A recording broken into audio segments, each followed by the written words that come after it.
Di Indonesia, gadget telah menjadi jebakan tanpa batas usia. Bahkan, buah hati bangsa pun ikut larut di dalamnya. Data Badan Pusat Statistik tahun 2024 mengungkap, hampir 40% anak Indonesia sudah menggunakan gadget. Bahkan, anak yang usianya belum genap 1 tahun juga sudah menggunakan gadget. Dan tercatat, 4,33% sudah mengakses internet. Anak di bawah 5 tahun dengan keterlambatan bicara berisiko kesulitan belajar membaca, menulis, hingga prestasi akademiknya menurun. Penelitian lokal pun menegaskan, semakin tinggi intensitas penggunaan gadget, semakin besar resiko terjadinya speech delay atau keterlambatan bicara.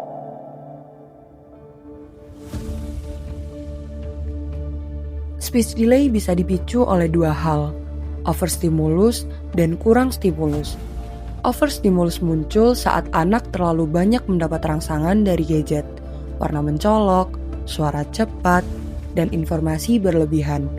Sedangkan, kurang stimulus terjadi saat orang tua jarang mengajak anak berinteraksi, sehingga kemampuan bicara anak tidak terasah.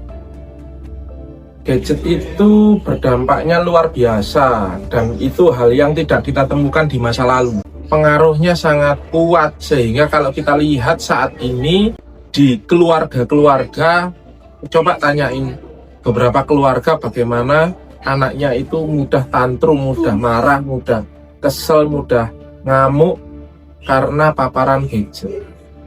Itu yang terjadi. Sebagai upaya mengatasi kecanduan gadget, lahirlah Kampung Lali Gadget, sebuah komunitas yang menghadirkan kembali ruang bermain tradisional. Berada di Dusun Bendet, Desa Pager Ngumbuk, Kecamatan Wonoayu, Kabupaten Sidoarjo, Jawa Timur, di sini anak-anak diajak untuk berinteraksi, bergerak, dan belajar tanpa ketergantungan pada layar. Kami lebih menyediakan ruang bermain untuk anak-anak bisa berinteraksi dengan orang tuanya. Kalau untuk warga lokal, Kampung Lali Gadget itu sebagai ruang untuk anak-anak berinteraksi dengan orang tuanya. Dengan orang tuanya, dengan kakek neneknya biasanya yang atau siapapun yang mengasuh dia itu biasanya membawa mereka untuk main ke Kampung Lali Gadget karena di sini ya banyak mainan yang bisa dimainkan anak-anak ini.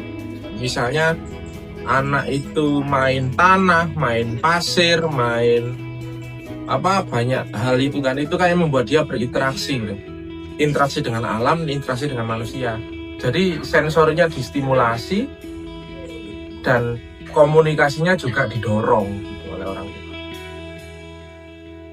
Permainan tradisional tidak hanya menjadi sekedar hiburan. Di dalamnya ada prinsip pendidikan mendalam atau deep learning. Yang pertama, mindful learning.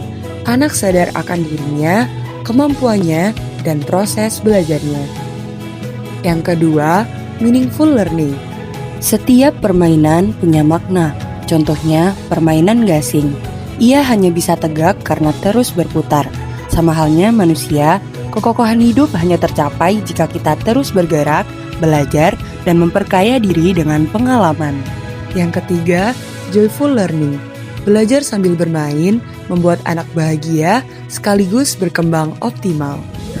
Permainan tradisional itu mengajarkan 3 kesadaran. Yang pertama, kesadaran akan dirinya, kesadaran akan kemampuannya. Yang kedua, kesadaran lingkungan. Yang ketiga adalah kesadaran ketuhanan. Speech delay bukan hanya soal anak yang terlambat berbicara. Ia adalah alarm bahwa interaksi manusiawi sedang tergantikan oleh layar.